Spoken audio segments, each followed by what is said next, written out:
Good. Recording in progress. We're all set now. Great.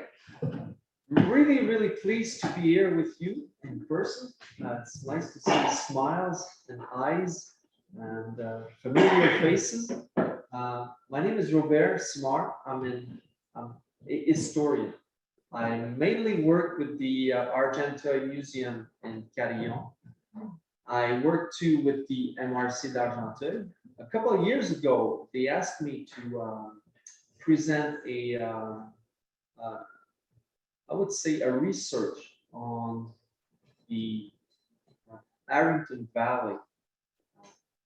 And I was really surprised doing my research how it seems that the valley kind of got stuck in a photo in time, just like it was in the 50s or in the 40s, when my grandparents came by here and they were driving through the valley, and they once told me how it was. And I kind of, myself driving through the valley, I felt like I was too in the 50s, because nothing seems to change.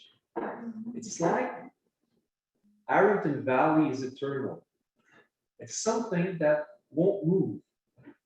And why is that so? Was it because people never wanted any changes in the valley? Was it because of the people, the settlers, the pioneers who came here?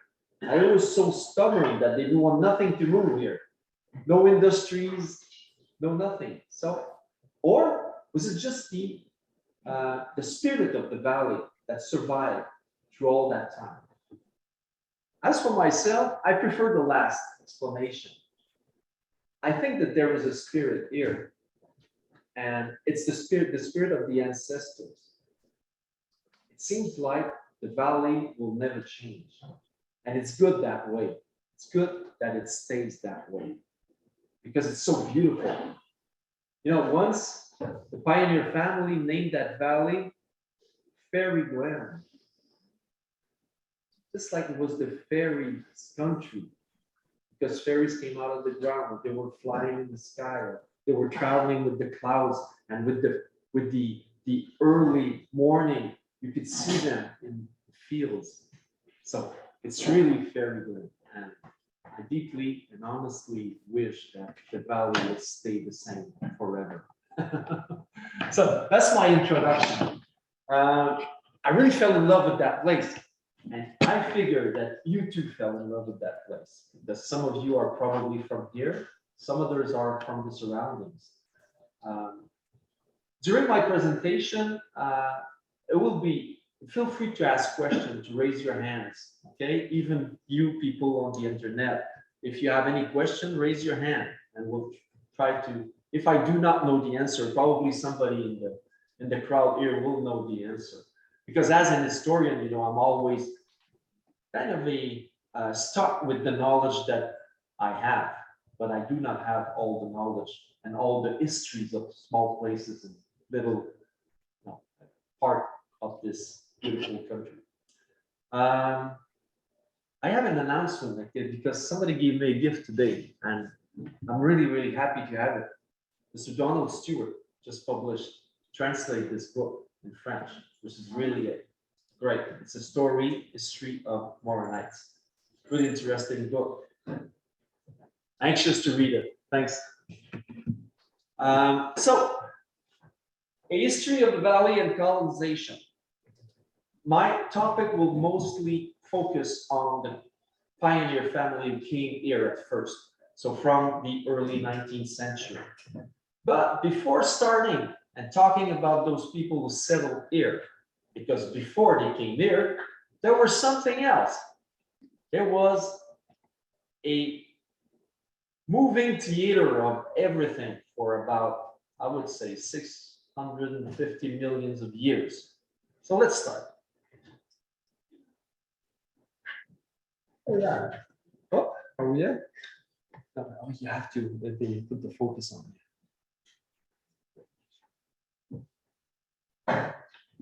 Yeah.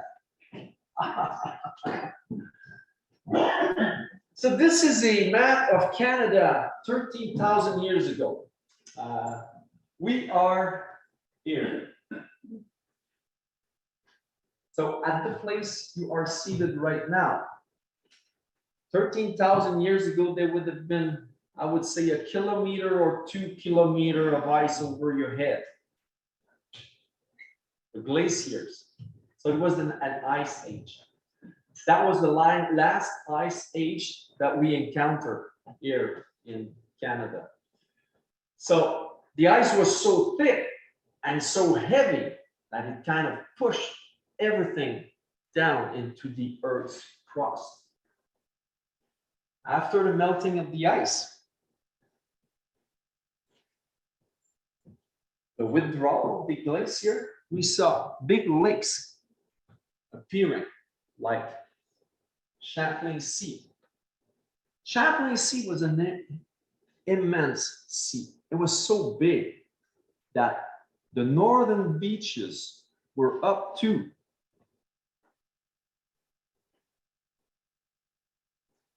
here, Mont-Laurier.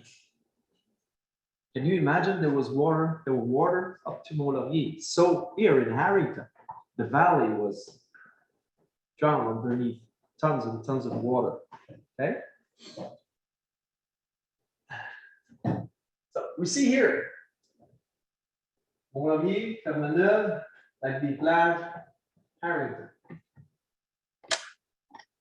What we see on that map is really interesting because every places that there is a shelf, it means that we found relics or we'd say fossils of seashells in the ground while we were digging of the era of Champlain Sea. So we can know that in Gourde and Harrington and all over Argenteuil land, there would have been seashells if we dig. You can find it and fossils and stuff like that.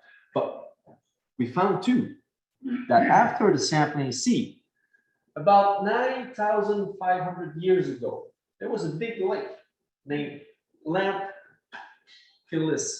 Lake.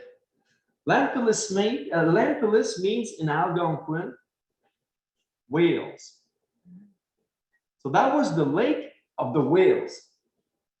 So can you imagine whales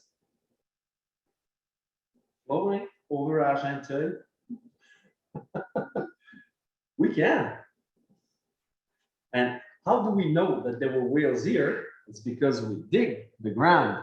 Archaeologists found all around the area of Champlain Sea and Lampelis Lake fossils and bones, whales' bones, and kind of prehistoric dolphins, and we can even think of sharks. No, the water was too cold.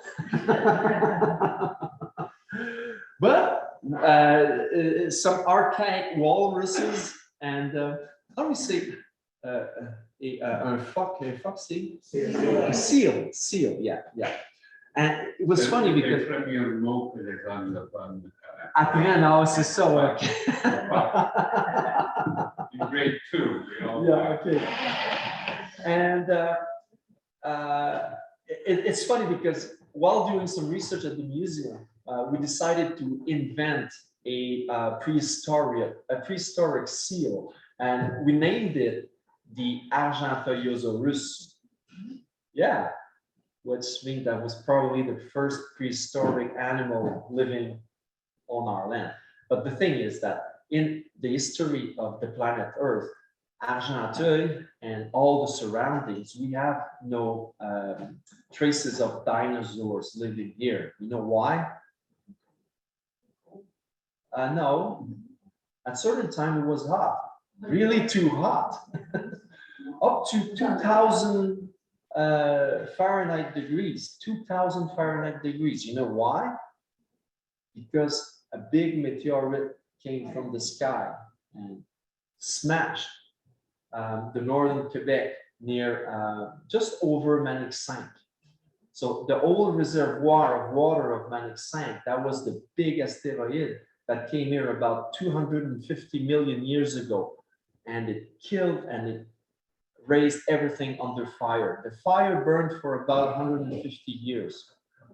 So this is why here we have no traces of any living species in the old time because of the asteroid. So that's the main explanation. And two, because of the glacier, because of the ice age that we had on our territory.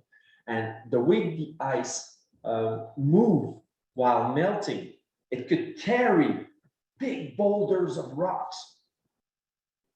You have lands here that have big boulder of rock, big rock boulder that could be as big as the school here, right? So it was traveled by the glacier while melting. So we have this whale, seals, and everything.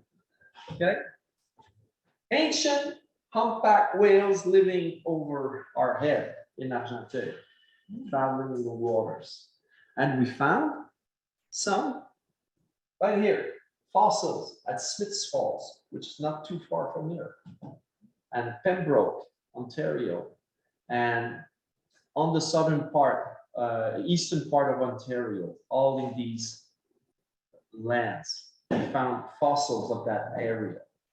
These are the bones, whales' bones that they found. Well, look, yeah. So how far down have those been after the glaciers left the deposit? It could be like to 10 to 12 feet underneath. Yeah, yeah. And some of them would have been just, because it was the bottom of the lake or the bottom of the sea, and it was really sandy. So the first couple of feet would have been, like they say, yeah, it's the bottom of and will be into sand. But the way nature works, hey, it's always renew itself with, trees and leaves and humus and everything. So sometimes it could be really deeper. So this is why sometimes it's hard to find traces of the first people living in the land, like the Algonquin or the Iroquois. So really like that image. I'm stepping, big step in time. The first people came to Argenteuil about 6,000 years ago. So 9,000 years ago, there was a lake and it kind of melted. And the way things work with any land is that when you put weight on it, the earth crust would manage to, go down. And then if you remove that weight, slowly everything pops up the way it should be. So the mountains, and then the river would form, and then the lakes would form, the valley would form, and then the people would come. So the people came here about 6,000 years ago. This is why we do not have a human occupation here that's earlier than 6,000 years ago. If we go to Gaspésie, we could talk about 10 to 13,000 years ago. If we go down south, it could be a lot more. So you can imagine that the story that they told us while growing up at school, that America was deserted by its population, there was almost nobody, it was free land, it was something, that it was inhabited. It's not true. And I'm going to demonstrate to you why it is not true. If I ask you a question, how many people were living in America before the arriving of Christopher Columbus? So I would say in the year 1491, Christopher Columbus arrived in America in 1492. How many people were there? I will give you 4 choices, okay? We'll say 100,000 people in the whole of America, from Cujurapic up to La Terre de Feu in the Chile, so down south Chile. 100,000, a million, 10 million, 130 million. What would you say? How many of you would say the first answer? 100,000 people. That would be okay. Couple. How many would say a million? 1, 2. How many would say 10 million people? Okay. How many would say 130 million people? Not so many. Okay. Well, the answer is the last one. There was 130, close to 130 million people living in America before the arriving of Christopher Columbus, which is quite incredible because the knowledge that we had while growing up, it was that America was a deserted land with no people live, or a couple of people living in tribes, and they were not technological advanced to, well, in these communities. It was a completely an old story. When you imagine that in Mexico, you have a city named Teotihuacan, just by Mexico. And this city, they have this big pyramid, the sun pyramid and the moon pyramid.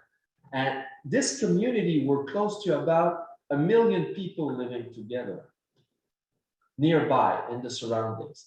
When they moved from Teotihuacan to Tenochtitlan, Tenochtitlan is now underneath the city of Mexico. It was built on an island in this big lake, and the lake doesn't exist anymore because the city of Mexico built all over that lake.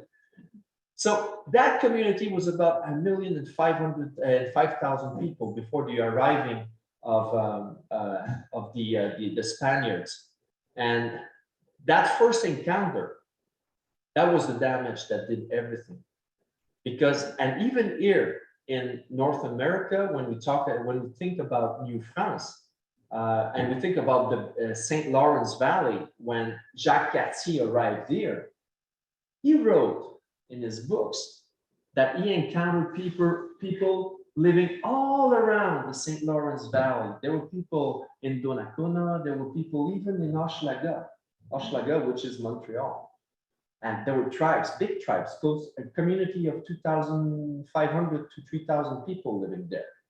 75 years later, when Champlain arrived there, it is said that there were nobody living in the valley. Almost nobody was there.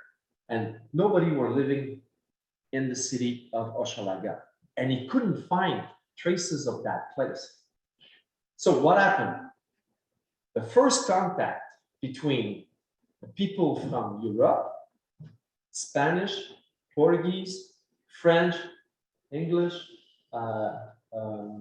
Netherlands, that first contact created an immense genocide, biological genocide. And it wasn't meant by them. It was the first bacterial conflict in that time. And it killed, I would say, 9 out of 10 persons living in America. So they were like 125 to 130 millions, and they ended up 10 millions. Yeah. In about a 70 to 100 window of time, years window of time. So can you imagine? That was the first pandemic that had existed at that time. And it was devastating, especially for America. So we see here, these are numbers that came from a book from Charles C. Mann. His book is named 1491. So the year before Christopher Columbus arrived. And it's really, really interesting book written by a journalist, but he's a passionate of history. And he's telling all these little stories, putting all the little pieces of that big puzzle that we do not have any knowledge of, all together to write the story of those who existed here before the European arrived. And you see, population in million who died from all these disease during that time, that 100 and so years. Okay, what we encounter, that was for the story for America.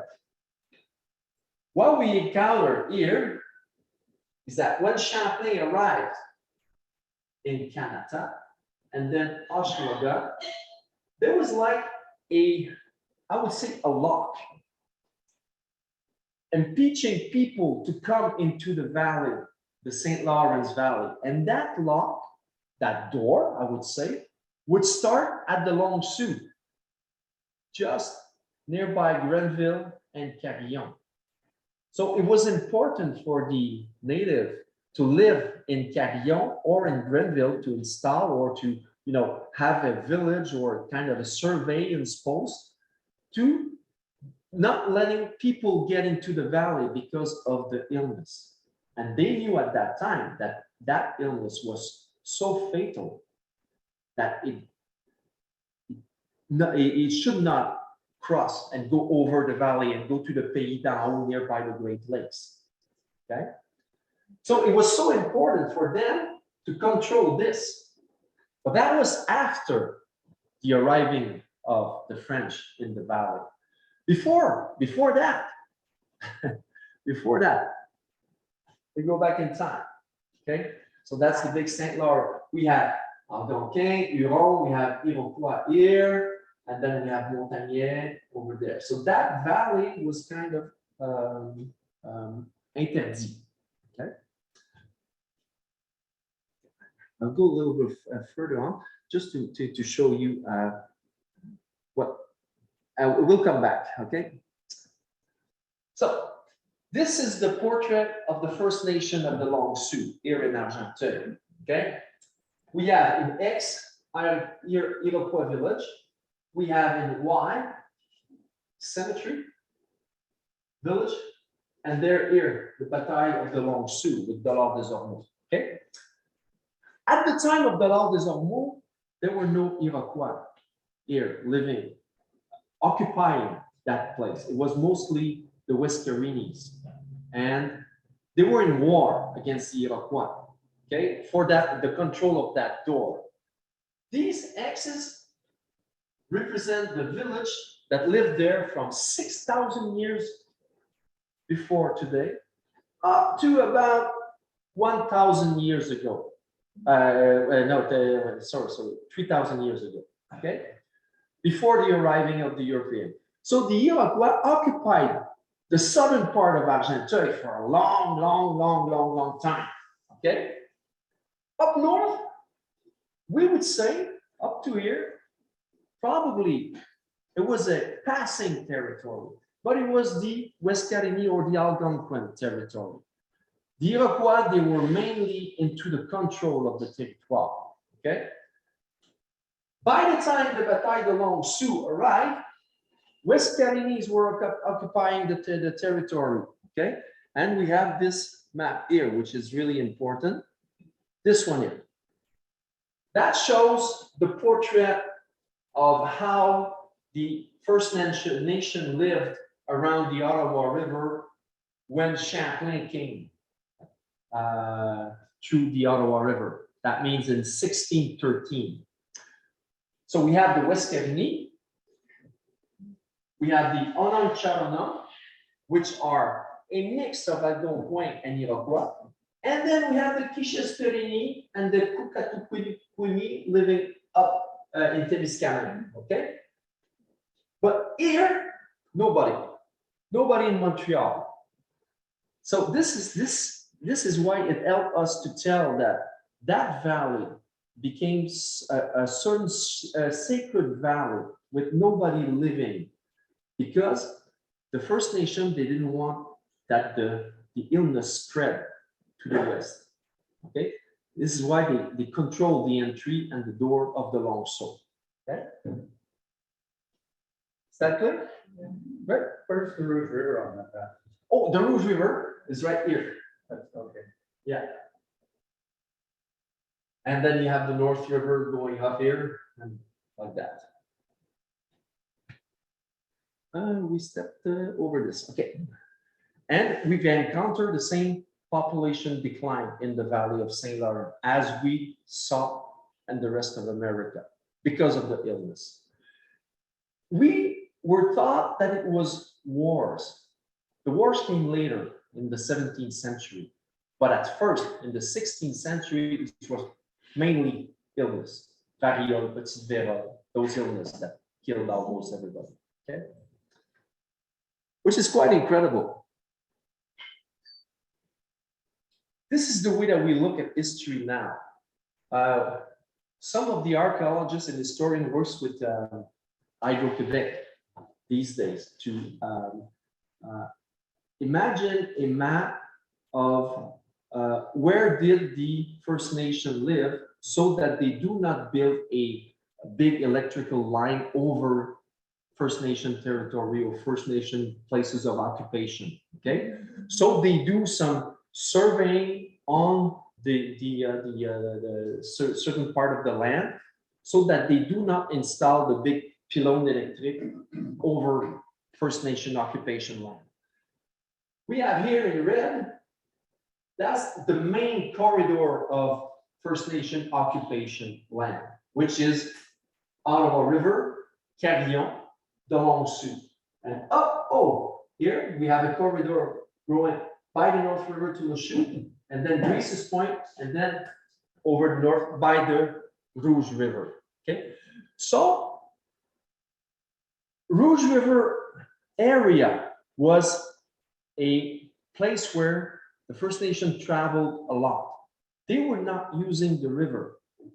They were traveling by the valleys. And one part of that valley that they were using for traveling was Scotch Road. Yeah. So way back in time, Scotch Road was used by the First Nation to go up north, up to Lac Nomineng. So they used the Rouge River, but not at all the points, because the Rouge River, the problem is that in its southern part, they have lots of rapids, Table Rock, and La Chute des Sept Sœurs, La Chute Belle, so it's Bell's Falls. So it's not, they were not using that river to travel. They were mainly traveling by the valley. So you can imagine that if Scotch Road was a First Nation path to go up north, probably that road here, Chemin Harrington, and then the Rouge Valley could have been one too, or not. We're going to try to demand it. Okay, so we have here. Normally I would have the image there, but I'm not sure. I don't know what happened. Sorry. Those are artifacts that are there. Okay. These artifacts were archaeological findings on Argenteuil territory at certain places.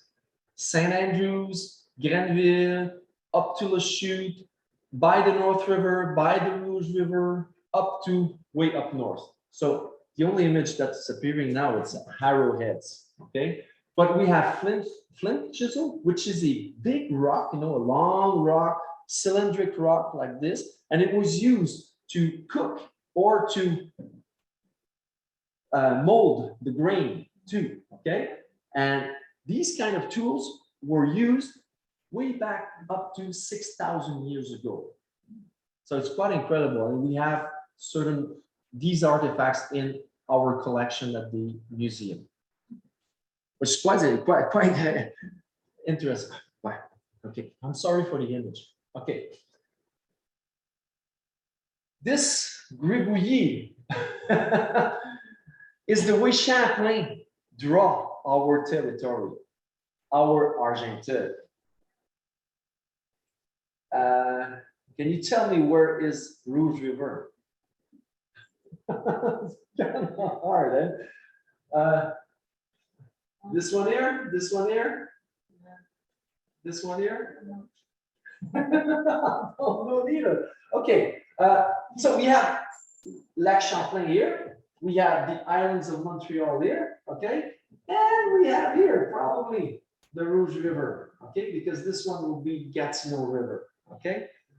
The problem with Champlain drawing is that in those days, they were drawing maps by knowing only the latitude of the Earth. And they were using a astrolabe for the measurement of, with the stars and the moon, the measurement of the land. By the time they invented the sextant, you know what the sextant is with that little lunette? In those days, they found that there were longitude on the planet Earth. How would you say longitude? Longitude, yeah, okay. So in the 17th and beginning of the 18th century, they draw the whole of the planet with the longitude. And they imagined that there were a certain time, like we say in America, it's 6 o'clock. In Europe, it would be 6 hours later. And so they call that the starting with the Greenwich longitude, and then they named this the that's right, time zone. So can you imagine that one of the explorer that were looking for the first longitude, he came up with to a place that taking a step forward, he was tomorrow, a step backward, he was yesterday. So they named that place the island of the day before. Which is quite incredible. They were discovering things. So Champlain, he had the latitude, but not the longitude. So this is what his map looked like that. But it was quite interesting that he dropped if you go in details, you see the little bays and the islands. It's quite incredible to see that. So this is Argenteuil in 1722. We have the Long Sault here. We have the Rivière du Nord here. And we have a Seigneurie d'Argenteuil. There's no townships. So everything up north of the Ottawa River is not even unconceded land. It's something that people never, we would say French people, they did not encounter. They did not travel up there because it was mainly First Nation lands. So everything around here, the Harrington Valley, First Nation people lived here. Quite interesting. That's Argenteuil in 1781. In 1781, people lived here by the Baie de Carillon. Couple of settlers, French settlers came here. Couple of French settlers came and lived on the east side of the North River. And a couple of settlers lived here at the Pied du Long Sault. And in 1781, the Seigneur of Argenteuil, Pierre-Louis Panet, asked a couple of guys to build a sawmill and a grist mill right in the middle of the place that is now known, Saint-Andrew, Saint-André d'Argenteuil. By 1783, there was a mill there. The problem with that settling, the mill was just at the foot of the first rapid here. People living here, they had to travel on the Ottawa River and then go up the North River to bring their crop to the mill so it could mold the flour. And it was not, like we say today, friendly user. There was no road. Today there's a road that you can cross to. So they prefer to travel up to the other side, to Rigaud and up to Vaudreuil to mold their grain. So it was not really successful. So Mr. Panet, he had to think of another way bringing people to his seigneurie. He didn't have time to finish his job. He sold the seigneurie in 1793 to an Englishman, Major Patrick Murray. This is Argenteuil on Joseph Bouchette map in 1850. And you can see that just by Argenteuil, well, there's Grenville, Wentworth North, waste land of the crown. Just on top of Argenteuil. People live there in the chute. St. Andrews is here. But there are pioneer families all around, all up north of the Ottawa River. In St. Andrews, they were Americans.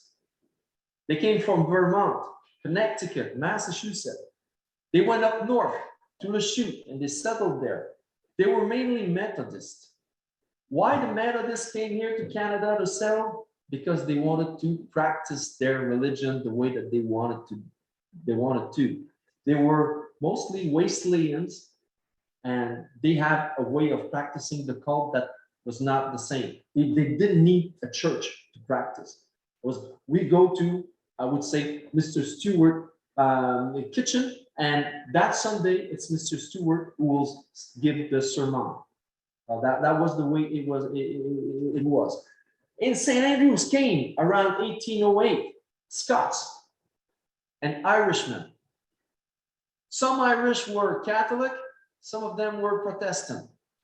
Okay? Most of the Protestants who came to St. Andrews, they went up north by the First Nation tracks up to a chute, and then they crossed the river, and they ended up in the wasteland of the Crown that they named at that time the Chatham Gore, and it became the Gore. So Gore Township, the meaning of Gore is only unconceded land or wasted land, or crown land, or unoccupied land. It's not an horror movie, okay? Wentworth, there was a big township that separated in Wentworth, that part settled by Irish Protestant, and all the other part settled by Catholics. So this is why they never finished the road underneath Louisa Lake. They prefer to go down to the chute to fight than to fight by the lake. Okay. Chatham, one of the first townships to be settled. Chatham at first was conceded to people, mainly officers of the British Army.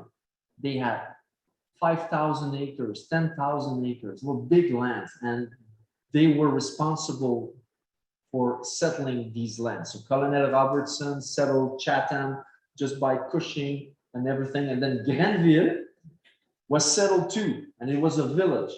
And then in Grenville arrived the Scots from the Isles and the Lowlands, the Highlanders and the Lowlanders, and then the Irish. There were Irish Catholics and Protestant in Grenville. And then came the French Canadian too. And then the Brits, they settled. So Grenville was a melting pot of all the population that are the founders of Argenteuil, which is quite incredible. Many churches, just like in St. Andrews, seven church in Grenville too. And then from Grenville, people start to move up the land. Which road did they took to go up? Scotch Road, not the river. Scotch Road. And Scotch Road, I told you before, at that time, it was the First Nation road too. So it was the same path that people from St. Andrews took to go to the chute, and that the Irish Protestant took to go up north to Gore. It was the First Nation path, les sentiers amérindiens. So the influence of the First Nation are not tangible, but they were always there. And without the help of these First Nation, probably nobody would have survived here. Just think of the mosquitoes.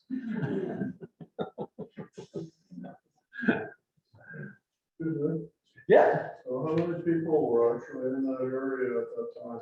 1791. Before the first settlers arrived?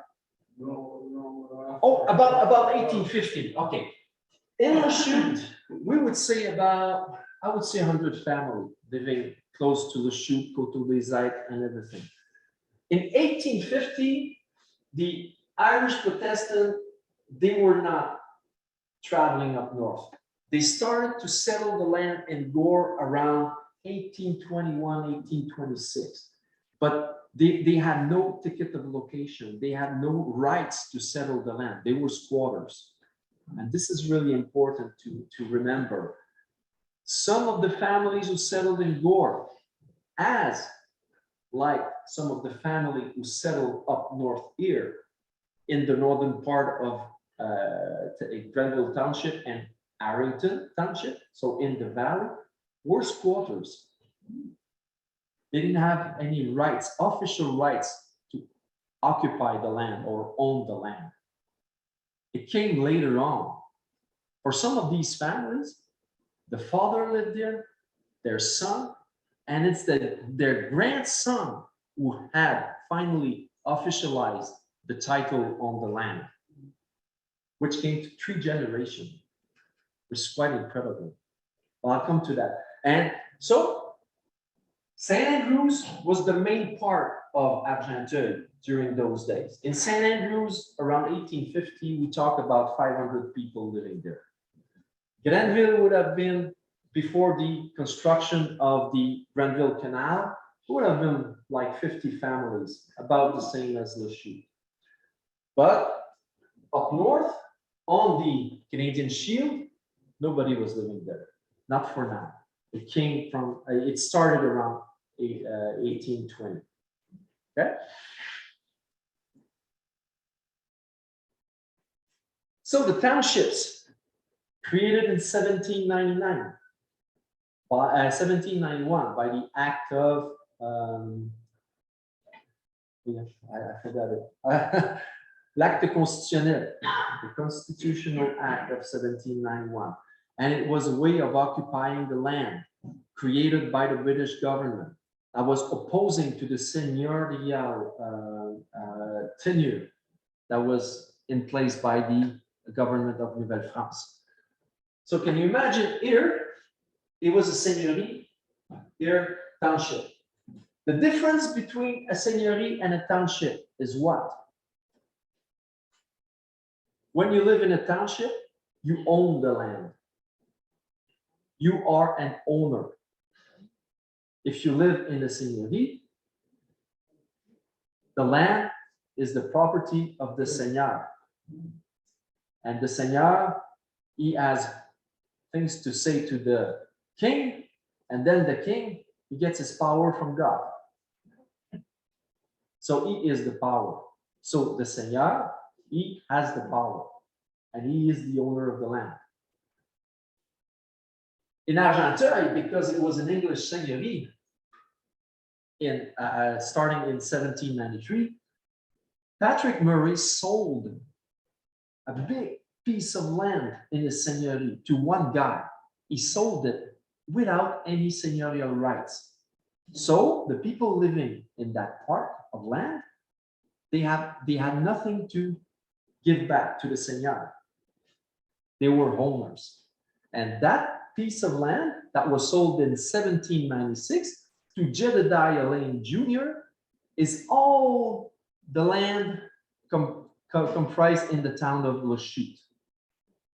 So Le Chute was an oddity in the seigneurial system because of that.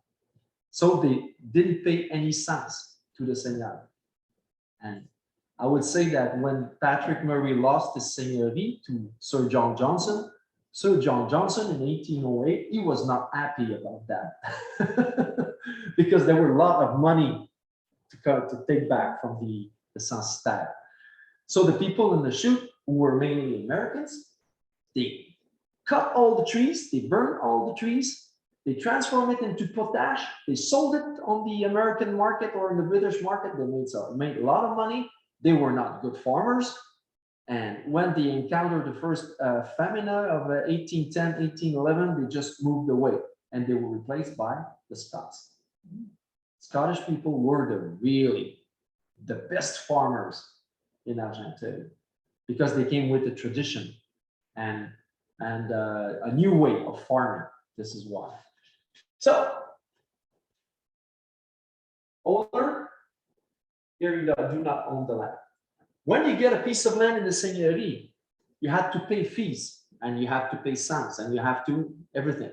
When you get a piece of land in Chatham, you own the land. You just pay the land surveyor to survey the land. That's it, $2, and you have 200 up to 200 acres of land. Sometimes a big family would have 2 lots, so 400 acres of land. In Argenteuil, seigneurie, 90 arpents, which is a lot smaller. So coming to live into a township was really attractive. It was really attractive for the people, especially if you came from the British Islands, like Ireland and Scotland. That time they had really big problems with famine, problems with the landlords. The land was occupied by big landlords, and it was not a way for them to own the land. So they came here, they traveled on the other side, traveled over the ocean. They came here and they settled here, and they were owner of the land, which was so important for them. They became yeoman. Yeoman is a owner of the land. That's it. And it was so important that Margaret Cook, in her book, she started with, we have the land and we possess it. We are the land. Remember that when we are gone. Yes? So what's the benefit of being in a city just because you couldn't afford to be in a township? Yeah. But, and, well, if you look at the land in Chatham and in Grenville, on the southern part of the Canadian Shield, the land is beautiful. But when you go up the mountains, it was a complete different story. But the land in the Seigneurie d'Argenteuil, it was not hilly. It was just small valley and coteau. And the best land was in the Seigneurie d'Argenteuil. So that's why people went to the little Red River between Saint-Hermas and St. Andrews, or on the Coteau des Airs to crop the land, you know, so, yeah. Yeah. One townships that is, let's say, vacant or not installed anyway. Who owns that? It was a crown, the British crown. So it was the government. The land was the government property. The way it worked, it's like, okay, we arrived at Grenville in 1821, and there was a land agent there, probably Thomas Barron. Thomas Barron from Rachute, he was the land agent for the government, and you go to him and you say, okay, I need a ticket for location. So it will give you a ticket of location, which means that you have the right on that certain part of land. Let's say that you have to walk to range 11 in the Grenville Township. This is just on the southern part here of Chemin Harrington. And the lot is number 17, which is probably around here, okay? So you have to walk up the Indian path there, okay? Try to find a place to settle. And it's written there, okay, you go past that big cedar tree, you walk about 200 or 300 perch, and turn on the right, there's a big rock, and your land will be there. So when you arrive there, you look, okay, the big tree, okay, is that the big tree? Yeah, it is, okay. And the big rock, probably the big rock, and you look at your land and it's a hill or a lake. What do? There is this beautiful land just there, that you can crop, and that you have to first cut the wood and then build you a house and everything. So you say, okay, forget about this one, I will settle on this one here. So sometimes it created little conflicts between owners, but that was the way it worked. And with the ticket of location, it gives you right to do so, but you had certain obligation on the land. First, you have to crop 1 acre of land. That was build a house, have a fire in the house, live there. And after that, the surveyor would survey all the township. And when he came to your place, say, oh, okay, on lot number 17, 11th range, there is a Mr. McLeod living there. And Mr. McLeod, he cropped his land. He has, well, one horse and a couple of sheep and everything. So that was the proof that you were occupying the land. And after that, you would receive the letter patent of your land. So the title of ownership of your land. So it was hard for them because some of them would have traveled from Scotland up to here and walk all the Grenville Township to here. And he was alone without his family. And by the time his wife and kids arrived, sometimes the husband was dead. And so it was the wife and the kids that had to fulfill the obligation. It's quite a story, you see. And back in those days, there was no cell phone. So you can call, you can call, and writing a letter, you had to walk back. So you imagine after the first crop, what would you do with your grain? You want to mold your grain. You have to walk back to Grenville, to the Kingsley Mills, because the mill was there. So it was Thomas Kane's mill back in 1820 that was molding all the grain to do the flour. And you have to walk back with your big sack of flour on your back up here. There are stories, and Mr. Stewart can tell some of them. That lady from Gore walked back and forth, with a 100-pound flour bag on her shoulder in the same day. It's quite incredible. Hey, it's about 10 o'clock, 11 o'clock? 55? What I propose to you is that we take a short break so we could have a little cookie and coffee and water, and we come back after in about, let's say 5 minutes, 10 minutes? 10 minutes. 10 minutes? Okay?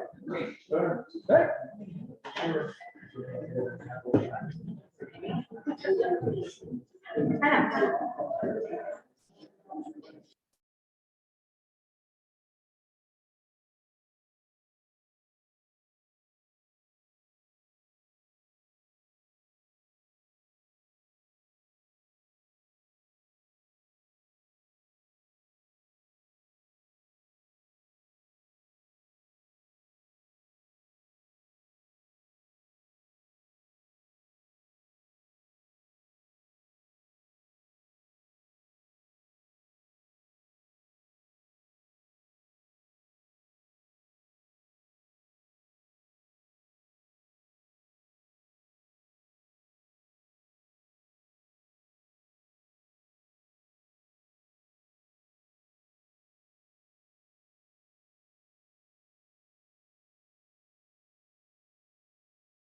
Please. You want one? All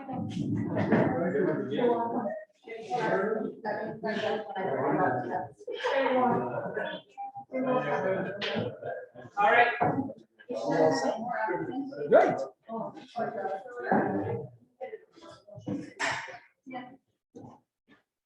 Okay, let's go back to our lecture. Right. A township. This is a township, interior township, the way it was created. As you see here, we have letters P and C. The key was meant to be a crown reserve land, and the C was the church reserve. So in every range, in every township, there are parts that are reserved for church and by the crown. Most of the crown land were lent to the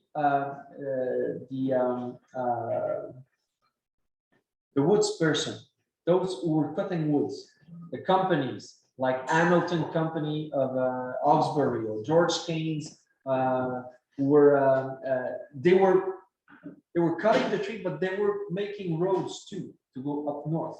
So they were important in the pioneer development. Okay.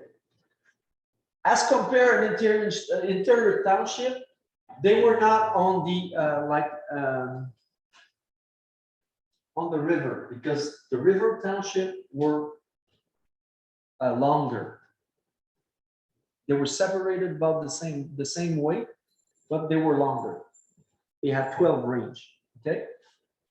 So Harrington Township was an interior township. See here, Wentworth, Avondale, Howard, you have Argenteuil, and you have that little place here, Gore. So these are the Argenteuil Township in 1802. Which brings us way back before the settlement. That's Argenteuil in 1861. So you see here all the lots, the way that they are separated. While they were settling in Granville, Granville Township is really a hilly township, just like Arlington. And they had certain problems because the way that they draw the township, they use a rule and they just draw lines. But when you take this and you put that on a hilly, it doesn't fit the same way. So this is why we have here, because the surveyor, they came to the Granville Township from range 4 to 9, and they kind of equilibrate all the length of the lots and the width of the lots. So they came up with this little oddity. As for Harrington, they did not do that. So sometimes you have the boundaries of your lot could be right in the middle of a hill.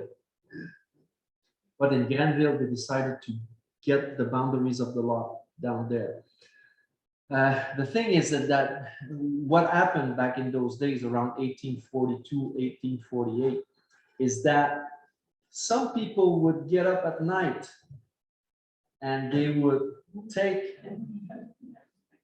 the little ceramics that they used to separate the lot, and they would dig in the ground and they would move the boundaries of the lot to their advantage. But they say it's only stories, you know. I see all you smiling. Probably you know all that story. Great. So, Harrington, with their lakes, Rouge River, the range, and everything. And the valley is up here. Right? But when you know Harrington, you know that there is more than one valley or a glen, like they used to say in Gaelic. You have the glen up north here, supposed to be even lake, right? Which is beautiful part. And you have on the other side the glen of Wentworth, which is another valley. And you have this valley here. It's called Rouge Valley. Oh, and you have here Millpont. All these valleys, beautiful places that has been settled from 1826 by squatters. Wow. Okay. We have the township. The name of the township comes from Colonel Stanhope, who was a British general who fought in the American Revolution. Harrington Township got its toponym, and while the guy was still living, which is not a usual practice. Normally, we would name places when the person dies, not while he's living. But Stanhope, he was really important, so that they gave the Argenteuil, because he was the Earl of Argenteuil. Okay, top on it. We have hamlets, Fairyland, East Arrington. You know where East Arrington was? Lost River, yeah. And why does it name, we name Lost River, Lost River? The river, they don't know where it's coming from. They do not know where it's coming from. Yeah, that's right. Rivière Perdue, Lost River. Yeah, they do not know. It starts from Lake Fraser, probably go underneath the ground, and then it shows up on the other lake, a little bit down west. Yeah, this is why they named it Lost River. Rouge River Valley. Oh, that's a beautiful place up there. It was settled by French Protestant people. The Godin. Who else? The Beauchamp. You know that they had a church there at Rouge Valley. Yeah, the church was built in 1890 and it was burned around 1915, 1920. It was just right in the middle of the little cemetery that is still there. Yeah. No, it was right in the middle. Yeah, yeah. And you know why it burned? You probably do know, right? There was a chicane between most of the congregation, because they used the church, and in small places like that, instead of building a building for churches, they decided to build only one church, and they shared that church. So there were Presbyterians, there were Irish Protestant, Irish Catholic, French Protestant, probably some Baptists and Methodists, and they shared.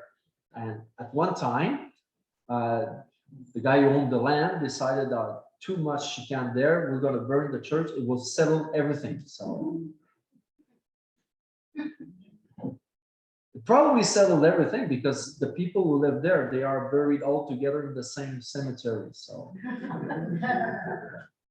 but those who were really tannant, you know what tannant means? Yeah, yeah. Well, they probably buried them with their foot outside of the sacred land. But at night, probably their sons and daughters, they probably dig and put the foot inside of this. Yeah, yeah, yeah. There is something really special about. I'll tell that story about this Rouge Valley Cemetery later on. Lakeview, yeah, and the Glen of Argenteuil. Somebody told me about Green Lake. Remember Green Lake, which is translated to Lac Vert? That's a curiosity too, and it's an oddity, and it's and it is not Lac Vert. It's the lake of Mr. Green. Yeah, yeah. Sometimes the Commission of Toponymy, they do weird things. Yeah. It's the same thing when you go down south by the Ottawa River. There's a place named Greece's Point. Yeah, for some of the French people, they say, "Where's that Greek people who live there?" But it's not La Pointe du Grec. It's Mr. Greece, Charles C. Greece, who owned that piece of land just by the old hamlet of Stonefield, just by the Ottawa River. Same thing with White's Road. Yeah, White's Road. Yeah, yeah. Le chemin blanc. But the most interesting one is in La Chute, le chemin de la Dame Neuve. Yeah, la Dame Neuve, that's on the other side, you know, la dame, which is a dame, it's not une dame, it's not a madame. So they just put an E at the end of dame, so la nouvelle madame. So it's funny, toponymy. Okay, Scotch Road was the first trail through the mountain up to Harrington. It's kind of weird to think that we were traveling by Scotch Road. I remember at one time we were doing the cemetery survey back in 2012. And me and Catherine Lapointe, the cultural agent from the MRC d'Argenteuil at that time, we were riding her little car. It was a Toyota Yaris or something, really small for a big guy like me. So I was stuck in there, and then we were going up Scotch Road, and we ended up at a place where there was a river crossing the road. And I said to Catherine, don't think it's that deep. We should go in. Yeah, by the time we were in the middle, the cars start floating. So we had to make ourselves heavier so we could just cross the river that was crossing. So, and it took, I think, it took us close to 2 hours from the start of the Scotch Road to the Chemin Harrington to go up here. It was quite an adventure. So I can imagine that for those first settlers going up the Scotch Road, what adventure it was for them. And while going up, we saw roads going on the sideways that could bring you to Rockcliffe, and other road that road from Rockcliffe would go to Edina over Pine Hill. And that was the first road that the settlers used to go to their places. And they were not traveling to Pine Hill by Brownsburg. They were traveling to Pine Hill by Grenville, Scotch Road, Rockcliffe, and then Edina. See? So when they were going up Scotch Road, they didn't go up Scotch Road and then way back to Rouge Valley. They had to do another cross. They were passing by Lost River, and then over Lake McDonald, and then from Lake McDonald, they were crossing the valley and the mountains up to Rouge Valley. So they were not using that road here, just by the church, because that road went up to Mill Pond, to the Red River, but they were not going up north. So it was more Chemin des Forestiers. Okay. Harrington Township, what if? Okay, a theory. Historians sometimes they come up with weird theory, and for some of the French Canadian, it was important. French Canadian historian, it was important to determine the role of Curie-Labelle in the colonization of the northern part of the Laurentian. So they end up with that theory that Curie-Labelle, and with his colonization politics, they were impeaching the English population, okay, to take control of the Laurentian. Okay? So that's the theory that they came up with. The problem with that theory is that most of the townships were settled as early as the 1830s. Okay, and if we think about Argenteuil and Montcalm, it was the 1850s or the 1860s, not the 1880s. Like Curie-Labelle, most of this colonization movement started around 1872, 78. So that theory doesn't suit this suit, as we could say, okay? Because most of this movement up north here were made way back 20 years before. And it was not a, I would say, either a politics or a movement for the Scots and the Irish people who came here, or not even for the British government to create that race for colonization. Okay. The project of Curie-Labelle, he wanted to settle up north, up to Mont-Laurier, which was a great thing at that time, but it was not a race like some of the historian tells. And what I did during my research, this is what I came up with the movement of population here in Argenteuil. Okay, people came by the Ottawa River ever since the beginning of the European occupation of the territory. They end up in St. Andrews or in Carillon, because Carillon was the main port, or St. Andrews was the last place that they could navigate on water going up north by the North River. So from St. Andrews, they walk to a chute. Okay.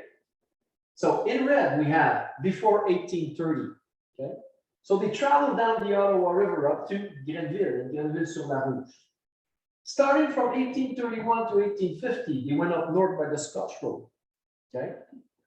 That was the main road that they used. They used the Chemin Harrington to go there, and then well, they go up north from the 1851 to 1870s. Okay, they go up north by these roads. They were not using the Rouge River. Why? Because the Rouge River is not navigable. And with the falls and the steep mountains on each side, it's not a place to do portage. It's too hard. So they had to take the Indian path. So my theory is that all the main road that they use or path that they use were First Nation path, because they were there before and they knew the way through the valleys and the mountains and the lakes. And it was at a path for them to get food, fish. That was important. So this is what I came up with, which is quite interesting.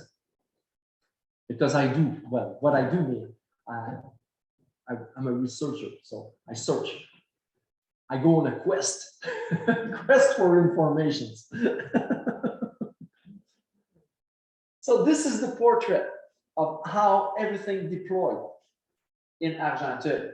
Okay, we have Seigneurie d'Argenteuil here before 1830, all the southern part, and then it goes like this.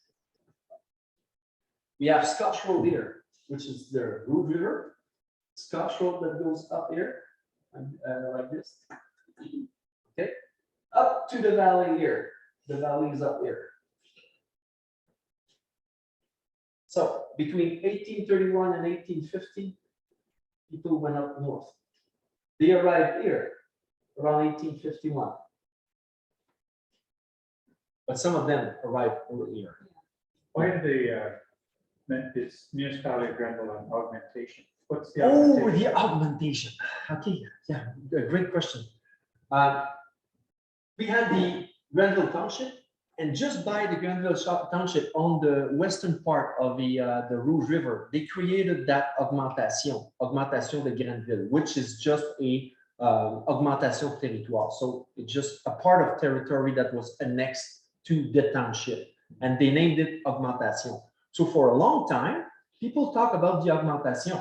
They were living in Avoca, but they were not living in Avoca. They were living in the augmentation, or they were living in Pointe-aux-Chênes, and Pointe-aux-Chênes is part of the augmentation.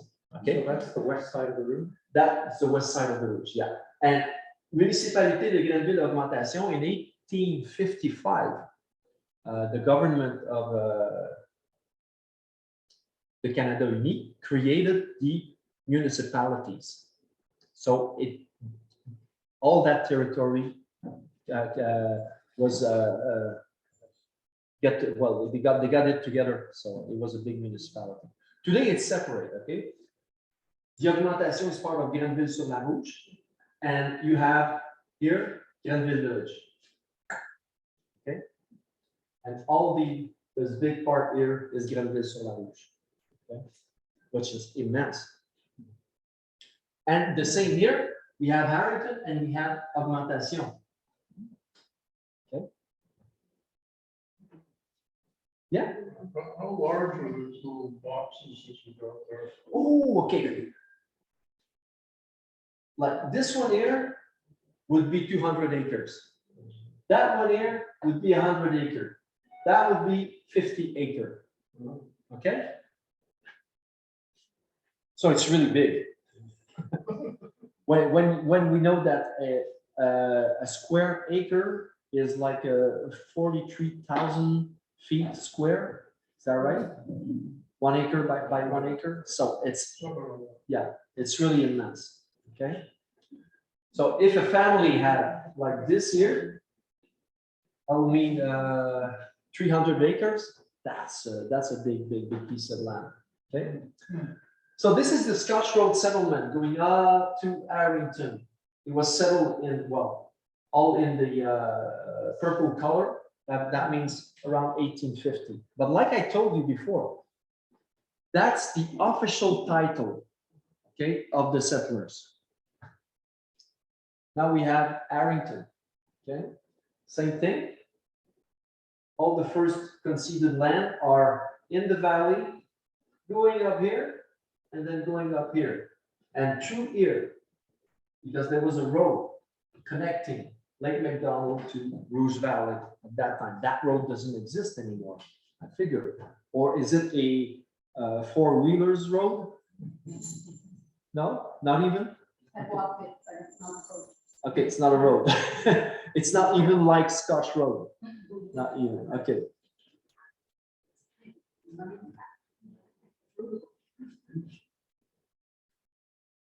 The maps are beautiful, beautiful color. That's 1830. That's one of the surveyor who came here, Owen Quinn, who drew this map here. So what I did is, well, you see, it's all the first owner of every place, every land, okay? So if you ever own land around here, I could tell you who was the first people who settled that land, okay? So that's interesting. Squatters, they were there in 1834. It's quite incredible, you know, because all my mapping, it started in 1851. So officially, before 1851, there were nobody living in these lands. But unofficially, generation had stayed here, occupied that land, owned that land. Okay, and you see, first range, lot 17, there was a squatter, and these lots are separated in two. So that's a 50 acre, 50 acre, 50 acre. So that's 100 and 100. Okay, and you have here Hamilton Sawmills. They have that road. They did that road there to go up here. And here we have probably the bridge of Rivington Bridge, okay? And this is that little creek going up there. So squatters were established all around the valley, and you will see here the name of these squatters. So we have Joseph Pierce, David Shea, Thomas Woodward, William Campbell, Kenneth Campbell, James Murray, Sergeant James Murray. He was probably one of the guys from the Royal Staff Corps who worked on the Grenville Canal back in 1819. And they worked on the Grenville Canal from 1819 to 1834. 15 years that they dig the ground of Argenteuil. And you know what they found after they dig the first shovel of land? Rocks. The hardest rock that was on planet Earth. The same granite that you have on your lands here. Same thing. And they have to dig through that, you know, digging holes, putting black powder in the holes, and doing that little path with the black powder and lighting up and hiding because when it's floating rocks everywhere. So they dig the land. They dig. And they built these canals. It was incredible, the hardship that they had to encounter. Yeah. Where was the Hamilton situated? It was right in the middle of the Ottawa River in these islands. It was called Hamilton Highlands. Yeah. And it was George Hamilton back in those days who was the owner. His son, John, became a senator in the British Parliament, the Canadian British Parliament before the Confederation of '67. Both of them are buried in the Protestant cemetery in St. Andrews. Yeah, yeah, beautiful tombstones, yeah. Campbell, MacLeod, McTavish, McCrae, Dewar, Millway. Some of the family names that are still living here, right? Yeah. And you see their occupation: wheelwright, shoemaker, yeoman, cooper, gardener. What was gardener? That's great. Boat builder. How come a boat builder would come up here to live, right? Yeah. Blacksmith, and most of them yeoman. Yeah. Is there a site on the internet where we can access this information? These information they are all inside a research that I did for the MRC d'Argenteuil, which is it's in French, and it's called La Vallée de Harrington. And probably you can find it on the MRC d'Argenteuil site. Or if you want a copy of it, I could arrange with Melanie and yeah, so yeah. Or I can send it in PDF. Yeah. There's no problem. It's a public thing that I did with the MRC. Okay.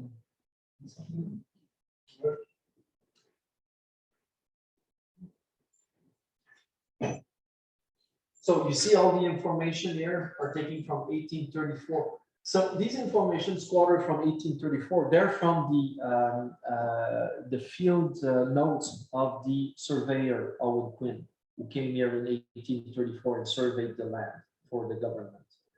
And everything is written in his field's note. Okay. Right. So first concession in the Harrington Valley, we are all there. So probably settled around 1834. That's quite a long time ago. Yeah.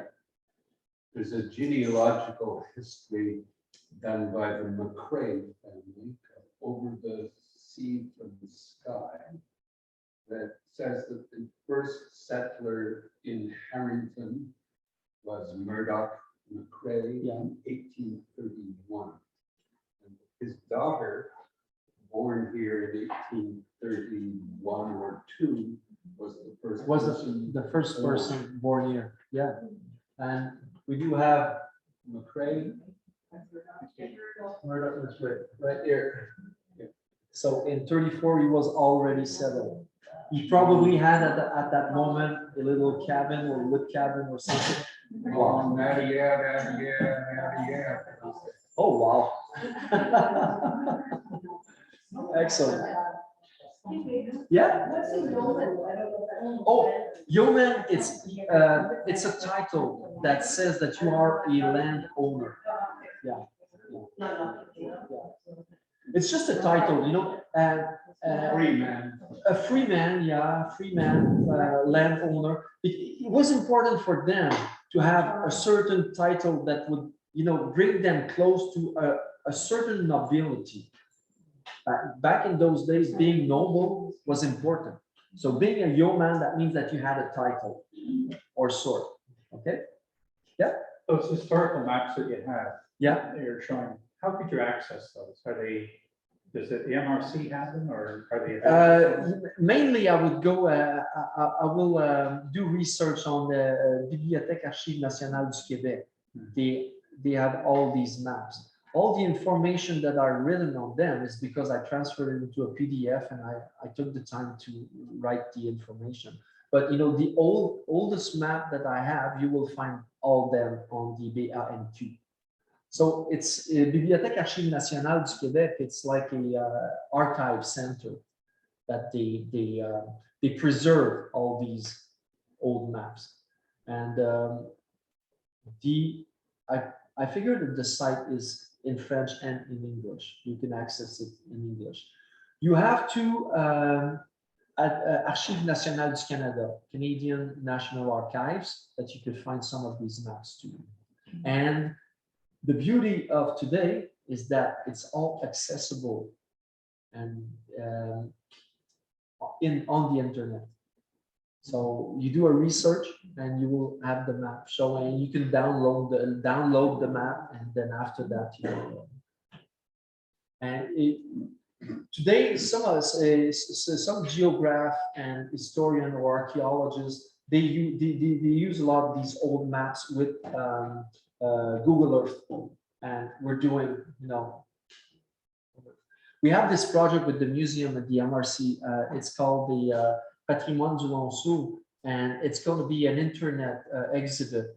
And we're working with a today, yesterday, different couche, so a layer, yeah. So with your computer, you could access today's map, and then just with the tip of your finger, you could move to 1850. 1834, and see the progression on the land and the way it transformed. Yeah, we're working on that, and it's going to come out probably in January 2023. Yeah. What are the earliest aerial photos? Photos, aerial. You see, the first plane that came to Argenteuil was in 1919. So that's 100 years ago. And it was the first plane to atterrir in Le Chute, to land in Le Chute. And so the first images that I know of were probably around 1920, 1921. They did a survey all around Quebec and they did the aerial photos. As for Le Chute, Ayres family, they were, you know, the Ayres, the Ayres, the woolen mill. They were so rich that they engaged a plane and a pilot and a cameraman to film over Le Chute. That was in 1929. And we have images of Damneuve and the woolen mill, Le Chute, the train from over Le Chute. So it's quite incredible that we have that. It's 1921, 1930 that we did that. So while I was working on the Ayres, on a certain project of documentary of the Ayres woolen mill, we encountered those old film, bobbin film, and we didn't know what to do with it. So we called Technicolor in Mirabel. At that time, they had a place there, Technicolor, and we wanted that they develop that film. So we came with that and gave that to an old Texan guy. He was about 65 at that time. And he took the film and he started shaking. And he said, "Oh, wow, I've heard of these films all my life. My teacher told me about these films all my life. I don't know what to do. Let me make a call." So he called his older teacher, who was about 90 years old at that time. "What do I do with it?" First thing, do not develop it because it could burn. Okay. So they went through a special process to develop the film, and we used images of that film in the documentary of the Ayres, and then after that in other documentary that we did, which is quite incredible. So I would say images from top here, probably later on, the 30s, 1930s or something. Yeah. But the Canadian government, they mapped everything from the sky in those days. Okay. Hey, I have to roll. Okay. So this is the valley. Again. Yeah. It's really nice. It's like out of a Tintin book.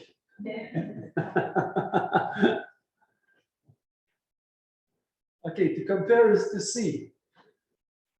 So in the yellow part, we knew that yellow was from 51 to 70, but in reality, what we have, oh no,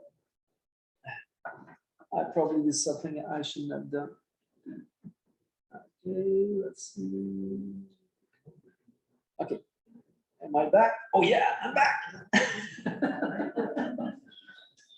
So you see the squatters from 34, and we have here all the land that was officially conceded in 51.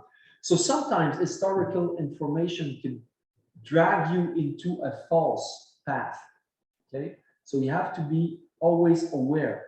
So this is why I told you, when I go into research, I do really a quest. I'm like a detective of the past. So I try really to find the real truth. But truth in history, it's only a question of interpretation. So after me, another historian younger than me would come probably with other conclusions. We don't know.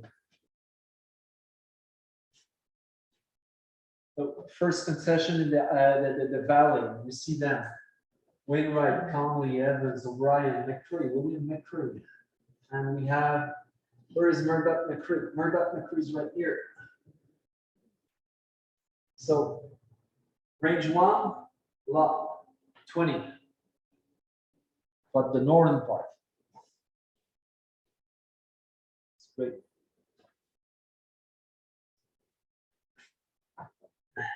The other side. Population. Canton d'Argenteuil. Back in 1834, only 17. 110. That was probably close to the reality here too, you know. What is surprising is that in 1891, there were close to 714 people living in Harrington. 100 years later, 790. And today, I don't think we are close to the 800. I would say 750 or 760. So when I told you, you know, traveling to Chemin d'Argenteuil, I was thinking I'm doing a big step in the past. That shows it too, you know.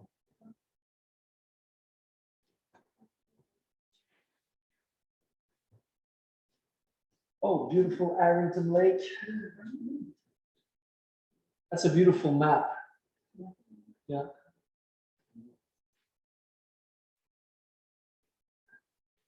That one here from 1933 is really interesting because, you know, when you get close up, I should have done a close up here, but you have the places of the mills. So the sawmills, the grist mills, the cheese factory. So it's quite interesting. We have here the valley, and Scotch Road would be like here, and they would cross here, go to Lost River, go up there, and go up here, down here, and then crossing there. The thing with Argenteuil, it has a specific, I would say, movement of population. From 1890 to 1930, some of the kids, they just migrate to Ontario or the western part of Canada. What happened is that the elderly, they kept the farm, but slowly the farm were deserted. It happened, phenomenon like that happened in Shrewsbury, in Gore. It happened on the Scotch Road settlement too, around Rawcliffe. All these lands were cropped, There were cropped there. There were animals living there. There were beef. There were families. And today, it's trees around. And for somebody who come from another part of Quebec or Canada, to come here and to arrive on Scotch Road and to see that there is an old Scots cemetery there, the Scotch Road Cemetery, right in the middle of nowhere, they do not understand because there are almost any traces left of the passage of those ancestors before us. So history tells us not to forget, and we are lucky that there are families and people who are taking care of these places, cemeteries, church, old houses. I would never think you're going to see in the Harrington Valley here that you see now, because the valley is kept with slow farmers, but we're aging very rapidly. Yeah. And nobody take them over, so eventually Bought up, yeah. Trees will grow Yeah. in the valley.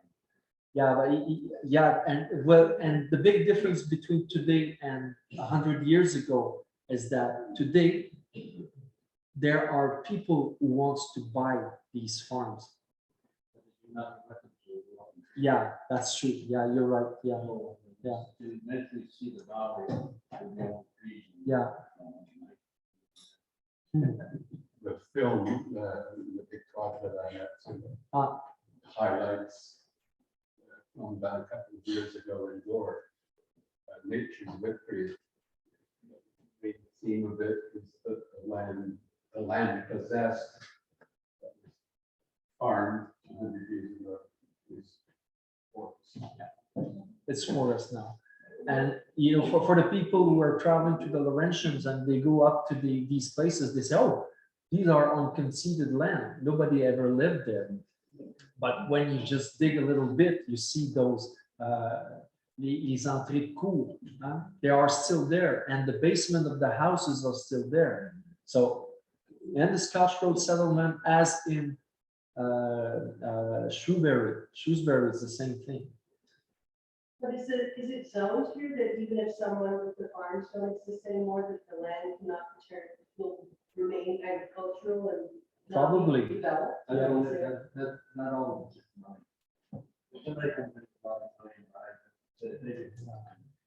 But even if it's kept agricultural, forestry and forest is. Yeah, but it's better than golf. Oh, yeah, but they don't have fields. of Right, fields. right. Great. So that's the last chapter of my presentation, and we're going to go through a couple of photos that I decided to put there. Okay. When I think of the valley, I think of that. That for me is the fairy land. This is something special. It's probably the same something special that those pioneer family saw when they arrived here. The same thing that they saw in Scotland or in Ireland that made them live here and possess that land. It's the same. It's the same battle that we saw in Gore. Okay. McRae's farm. I have a friend, Andy Sturdy, who did a study, archaeological study on the McRae's farm, which is really, really interesting. He wanted to know what was those stone cairns. See the cairns? There was an amount of stone all piled up together. He thought at first that it was probably First Nation sepulture, but it was not the case. The thing is that, as in Harrington or Grenville-sur-la-Rouge or Gore, the farmers, what grows in their land mostly is rock. So they have rocks, they have to do something with it. Some of them would do fences to separate their lot from the other, others would do curves. Okay. So, and it's a beautiful place because they still have that old house, old pioneer house. That house was built in 1842. A McRae's farm. Yeah. Just. Where is that? Oh, you probably, you take the McRae's road and you go down. Yeah. Is it McLean now? No, it used to be Spotted McLean. Okay, yeah. Andy Sturdy was he was studying in England, and he came here to stay here with the family and to do that research. He had a thick Scottish accent. So that's the pioneer house. It's beautiful, right?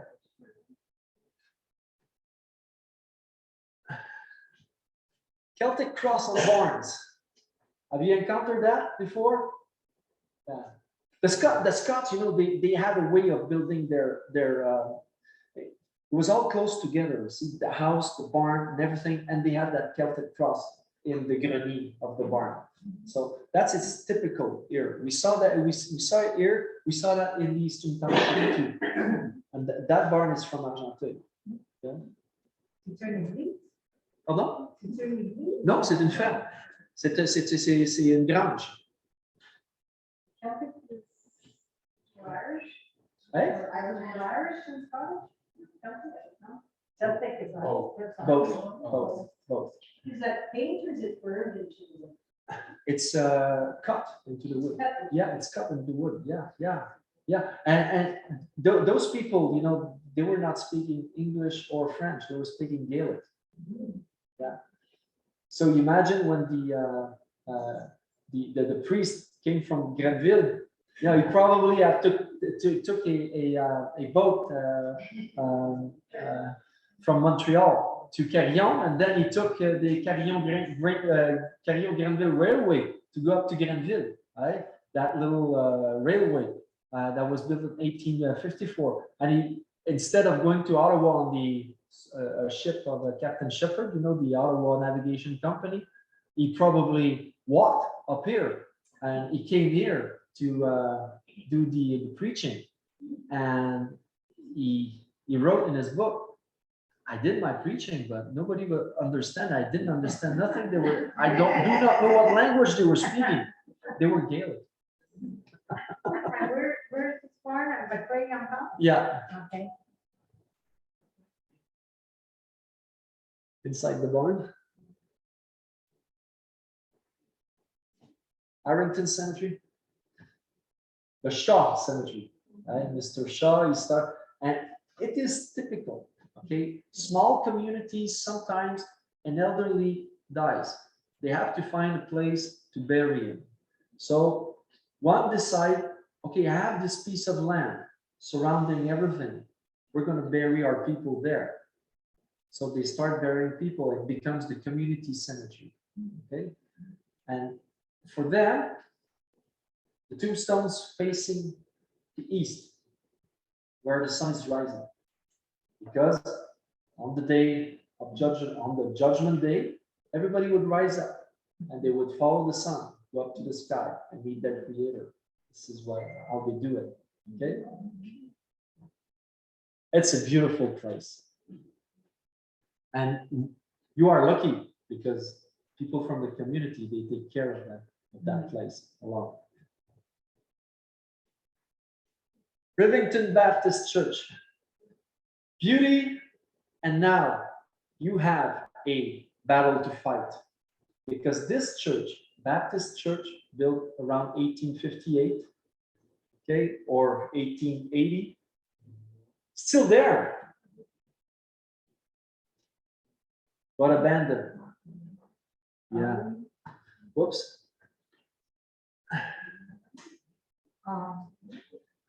Here we are. That's inside the church. Okay. From that state to the demolition state, not many years. And it's just over the Red River on the other side. Can't it be a heritage place? It could be a heritage place, Right.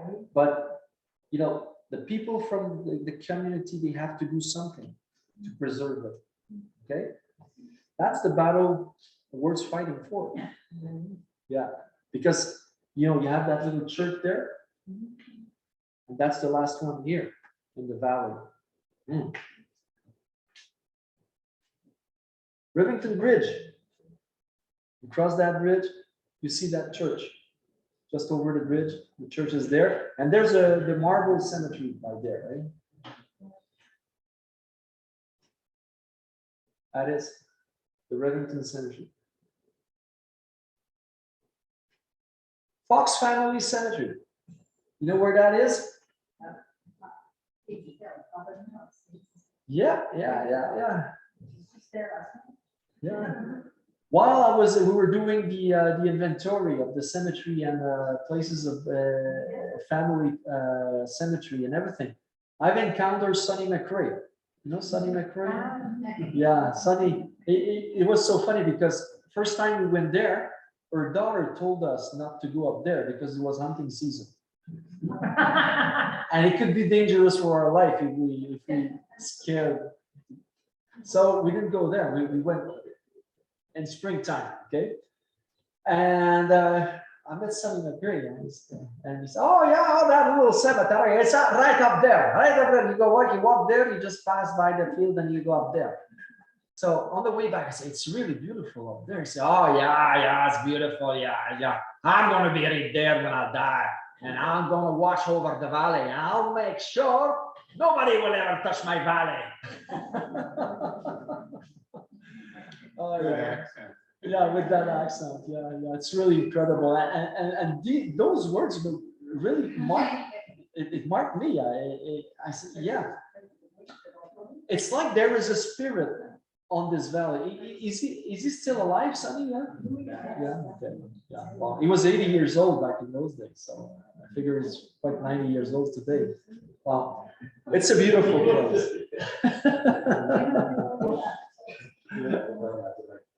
Lost River Cemetery. Huh? So it's like these places that I'm showing you, they all talk about dead people, but they do not talk about dead people. They talk about the way a community take care of the places and those traces that the ancestors left before. If the cemetery is well kept, it means that the community is still alive and there to take care of that. So that's the thing that we have to translate to our children. Do you know that the park that's called Madeleine Marquis and Lost River? Just No. a little passage. They made a little park and named it after her. Oh, no. But if you go there, I don't know why, there's big cement pillars. I don't know what they're for. Oh, okay, that's And probably also the old. there must have been a house because there's like a, Yeah, I know. Yeah. That's the old sawmill. oh, it's a sawmill. Yeah, up that there. was a sawmill there. Yeah, that was the Chisholm sawmill. Oh, Okay. by Rita, Yeah, the yeah, Chisholm yeah. family right across the street. Yeah, and they built a little barrage, a little dam there in Lost River, so that they could hold the logs onto a lake, and those logs would go through the sawmills, and they were using the Lost River water. And that river goes to where? Yeah, Where does it go? Lake McDonald, yeah, Lake McDonald. Yeah. and then up to Governor. Okay, thank you. That's the Glen Cemetery. Yeah, it's really big. It's a big place. Yeah, it's really nice. At the top of Argenteuil, we have the Rouge Valley Cemetery. Okay, that's the house behind. Right here in front, there's a fence. Okay, the fence is surrounding the cemetery, and underneath that fence is where they buried all the guys who drowned doing logging in the Rouge Valley River, the Rouge River. Yeah. So every spring they would end up with some drowned man who worked in the logging business, and they would bring them to Rouge Valley, and they would bury, because they had no name. They didn't know who they were. So they buried them underneath the fence. Who's who? Aha. Do you know Michel Tokes? No. Too bad Mr. Downing is gone. He left because he would have all the answers for you. Right there. Yeah. We see it, right? Yeah. That's the mountain there. So it's Michel Shiship. Shiship, he was an Algonquin living here with his family for long time. So it's a long tradition. And probably the first settlers, when they encountered the Shiship family, they named that little hill because he was living close by all the time. And it's on the western side of the Rouge River. Is that right? Yeah. That's Michel Tokes. How about the Hornerite Gully? And why do we name that the Hornerite?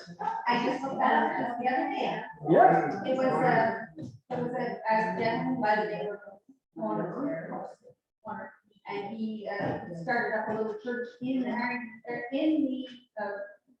Ottawa Valley. One of the lots of the church different places, but it was just Ottawa Valley only. Yeah, well, that was. The one that he did in Moore Heights is still there. It's called the Standard Church for many years, the corner of Village and Hillside. But it was the original, one of the original corner right churches, Yeah, the 1895. Yeah, wow. It hasn't been gone that long, but everybody in Harrington remembers. Yeah, they remember it. Jesus And saves. so for those who do not know where it is, you just go on Chemin d'Arrington, and before arriving to Chemin de la Rivière Rouge, you have a gully there, right? And the church was built right on the top of the gully, and it was demolished by not so long ago. Yeah. And you are right, Mr. Honor, who was the founder of the Honor Right. It was a probably evangelist faction of, yeah, They call them holy rollers. the Holy Rollers. Yeah, in their ecstasy, Yeah. rolling. Some of the old timers in Warren Heights still have stories about the corner right church there, seeing some of the old. You saw it? My grandpa took me there for and I used to live with young grandpa and grandpa was Baptist. And I remember when you remember going there and Charles being around father and family, got on the floor, my grandpa would go and sit and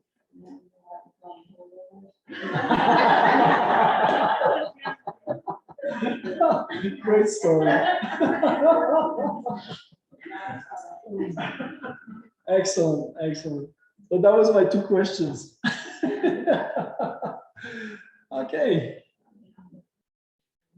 What is that?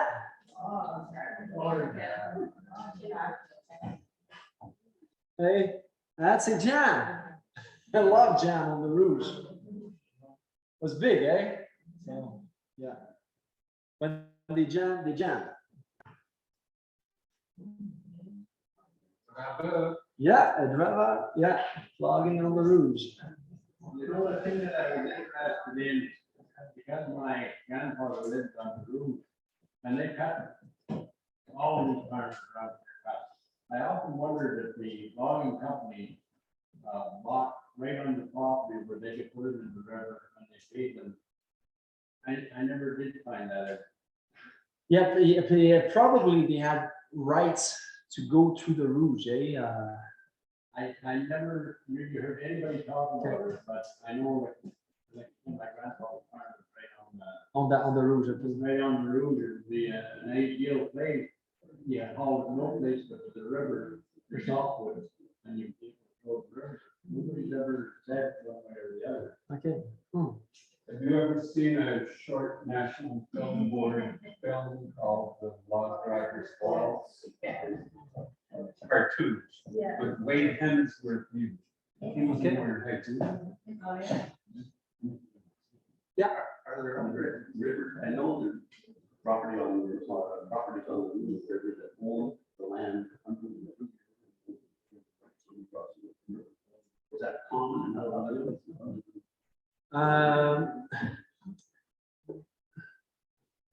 I've worked on the lawsuit from Hydro-Québec against Heirs Limited about that type of situation, where they said that the bed of the river was a government property.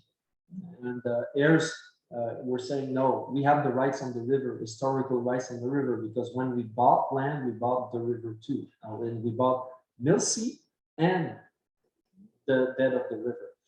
So before, I think it's before 1915 or 1919, there was a special law that came into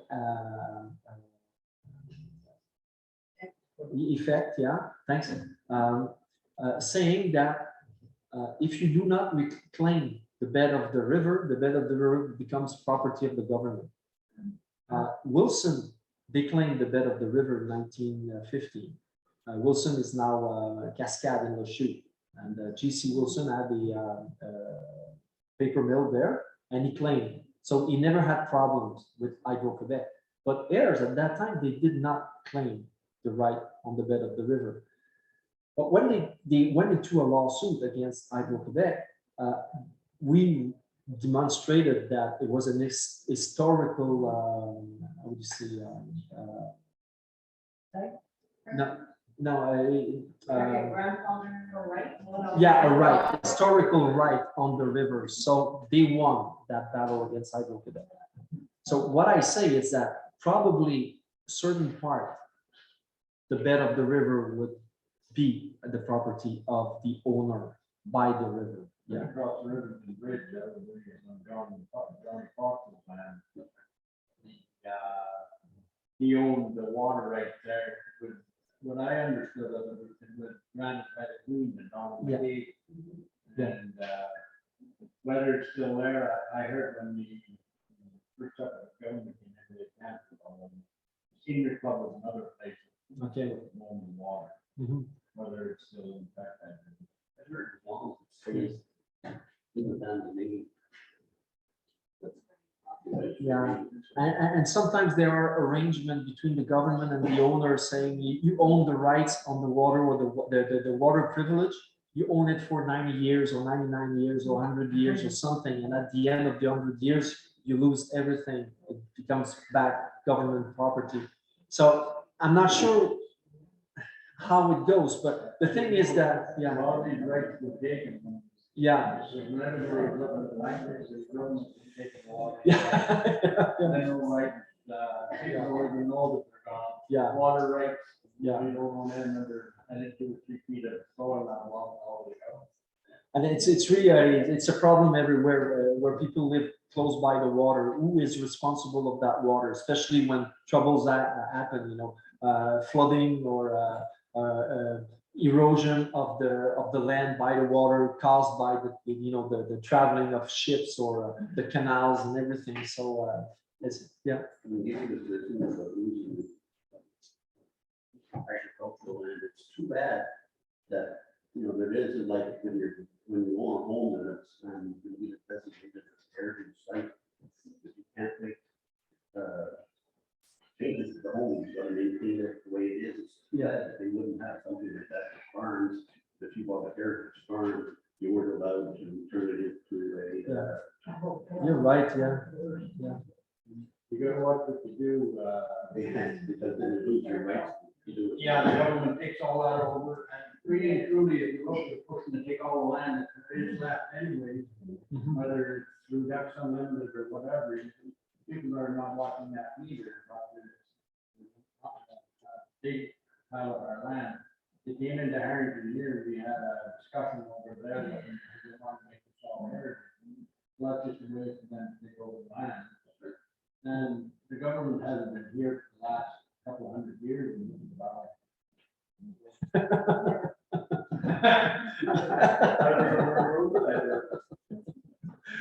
It's what you see, what you get, eh? Excellent.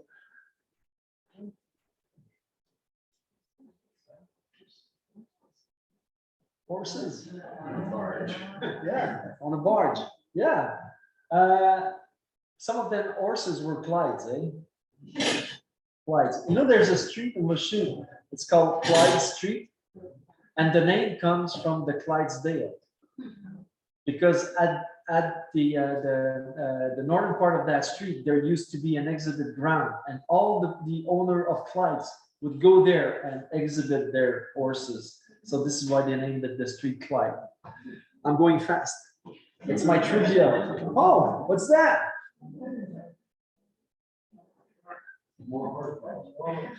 That's Constant Court. That's his truck. Yeah, carrying logs. It's quite different than those that are of today, eh? But now we're more in the 50s. Eh? So. Oh, that boat. What was his name? Pointer. A pointer? Yeah, but in their common language, they named the damn boot.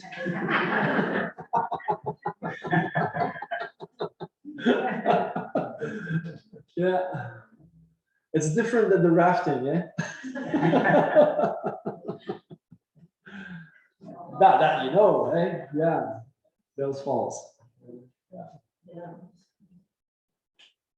No, it's Bell Falls, eh? I made a mistake. I'm sorry. Okay. Logging house? What? That's a shanty. Yeah, it's from a lumberjack. They lived there all winter time. They were cropping during summertime and lumberjacking in the winter time. Yeah. Oh, it's not clear, but the lumberjack in action. So. Shanty again. Oh, that. Hey, what? Yeah. I just knew the name in French. How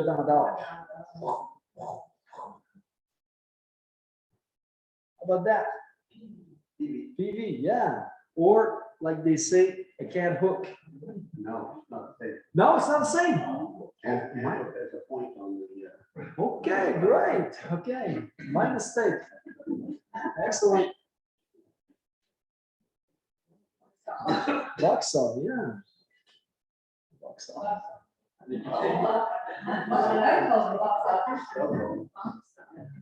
It's really, it's not D-U-C-K. Okay, I will correct that. Okay. We do not have time, man. Still have time?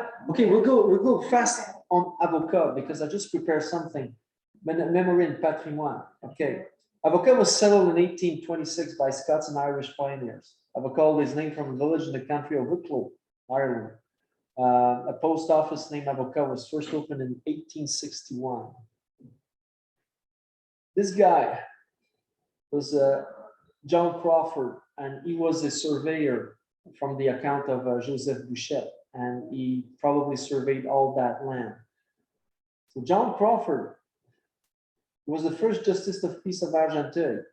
He died in Avocat, August 12, 1877. His remains are buried in St. Matthew's Anglican Cemetery in Grenville. That's the Crawford house engraved on the family headstone. And that headstone is the old McLean Cemetery. So same thing, the McLean Cemetery, what became the Avocat Cemetery, was a family cemetery that became a communitary cemetery. Okay, and it's beautiful there.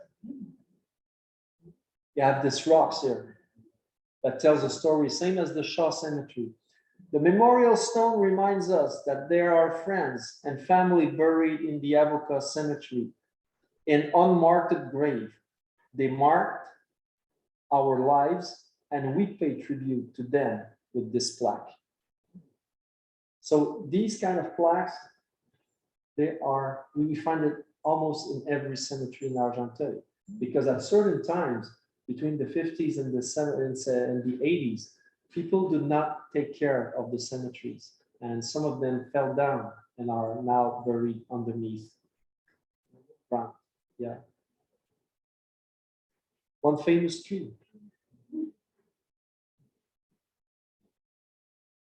St. Mary's Cemetery. You know what St. Mary's here is? That's in Avocat, and it was an Anglican church there. And you know, when I told you about a fight that you people have to do for Rivington Church, okay?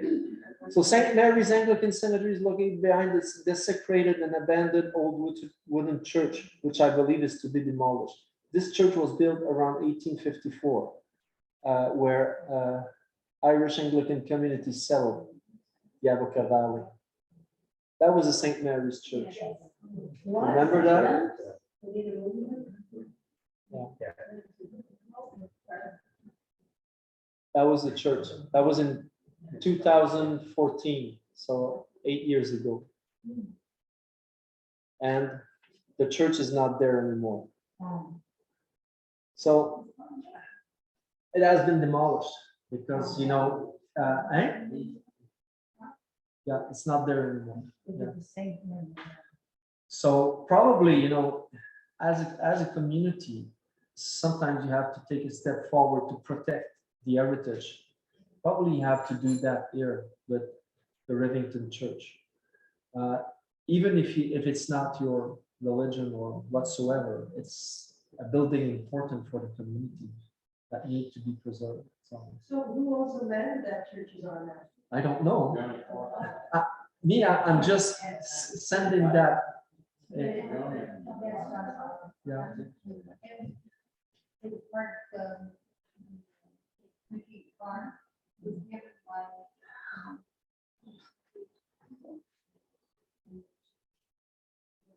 farm.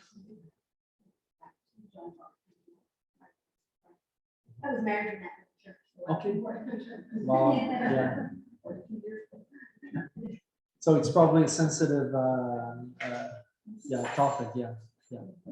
Well, there was 8 churches in Harrington and there's only 2 active churches in America. Yeah. And they're struggling. And they're struggling, yeah. They're very, Yeah. and we wouldn't be surprised if we lose the 2 from Harrington within the next 20 years. Yeah. So support your local church. Mhm. Okay, so that ends my presentation.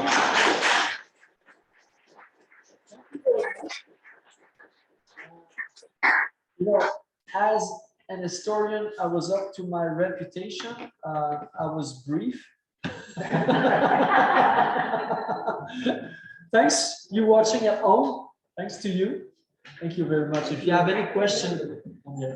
Yeah, thank you, Robert. I think that was super interesting. Thank you so much. If anybody has questions and would like to ask Robert, please go ahead. What are you researching now? What's the next big I'm mainly working on exhibits that will be held at Christ Church in St. Andrews for the museum. Yeah, we're working to map the cemetery and doing historical circuit that we could walk through the village of St. Andrews. And then after that historical circuit that we could walk through places in everywhere in Argenteuil. So this is what on what we are working. Yeah. And I'm still trying to start to write my history of Argenteuil. So yeah. Yeah, good luck. Thanks. I also put before that on most of the tables, there's an evaluation, so if you have a moment just to fill out the evaluation, we appreciate it. Yes, please. Yes. I just wondered, you was mentioning this will also be on YouTube? Yeah. Yeah. Yes, I'm going to transfer to YouTube. I'll send the link to Melanie and she can share it with all of you. So if you want to go back and look at some of the parts. Yes. Yeah. So you could And watch Robert the. has given multiple presentations to the Four Case Feature Series, so you can go on the Four Corners YouTube channel, and we have all of them. There's other interesting ones, and Robert actually did a 2-part cemetery, so there's 2 presentations of cemeteries and multiple ones. So if you're interested, they're all on YouTube. It can be watched. Sorry? I'll send the link to the channel also. When I send the link for the YouTube for today, I'll send the link to the channel as well. It's one of the folders inside the channel. Okay, speaker series. So you got me on that you can't book.